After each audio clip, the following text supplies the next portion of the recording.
hatrany ny fahasoavan'i Jesosy Kristy tombontsika. Amen. Andeha ary-havana hiaraka hivavaka isika. Misaotra anao izay tompo ety am-piandohany ny herinandro tahaka an'izao fa endriky ny fitiavanao anay hatrany izany. Ary misaotra tompo fa omenao anay indray ity herinandro vaovao ity hoentinay manompo anao ary mikarakara koa ny fiainanay tsirairay avy. Dia mino izay fa ianao ny tantana sy vimbina mba azahoanay fahombiazana aminao izany ary mba voninahitra koa ny indrindra ny fiainanay tompo. Amin'ny anaran'i Jesosy, amen. Araka izany dia amin'izao herinandro vaovao izao mbola tohizantsika hatrany havana ny faharahantsika mijery ny amin'izany hoe fandinihan-tena izany. Indray ary ny tompo amintsika ny hoe dia vakiana amin'ny anaran'i Jesosy.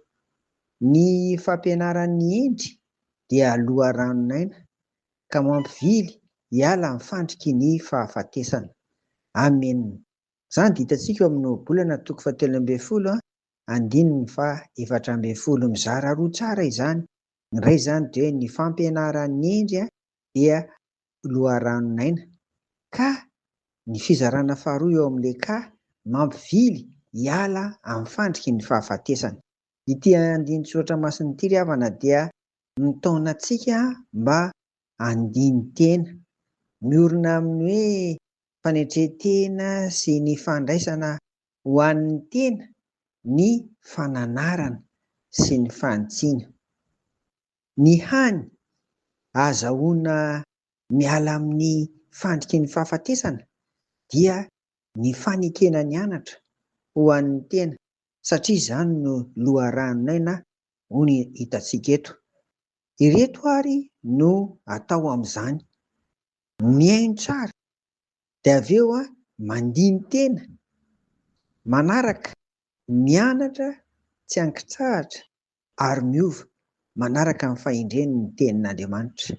Ry havako, ny fanahy masina no mitarika antsika mba hantanteraka an'izany. Noho izany dia hirariana ity herinandro vaovao izay iainantsika ity. Iainantsika amin'ny fiovana tanteraka, mifanaraka amin'ny tenin'Andriamanitra ary hananantsika fiainana indrindra rehefa mihaino anatra isika ka mandiny tena. Amen. Hivavaka ary isika. Misaotra anao mandrakariva izay tompo amin'izany teninao izany fa ny tena zava-dehibe dia izao: ny fanahinao masina hiasa aty anatinay, hanokatra amin'ny fonay tompo. Andraisanay ho anay ny anatra omen'ny teninao ary indrindra ny anatra omeny ireo mpanompo fa izany irery mitondra fiainana ho anay. Azahoanay miala tompo amin'ny fandriky ny ratsy indrindra ny fahafatesana araka ny nambara teo. Dia ho herinandro feno fahombiazana miaraka aminao ity, na ho an'ny fianaran'ny ankizy, ny asa aman-drarahanay, ny fiaina tokantrano, ny mombamomba anay rehetra.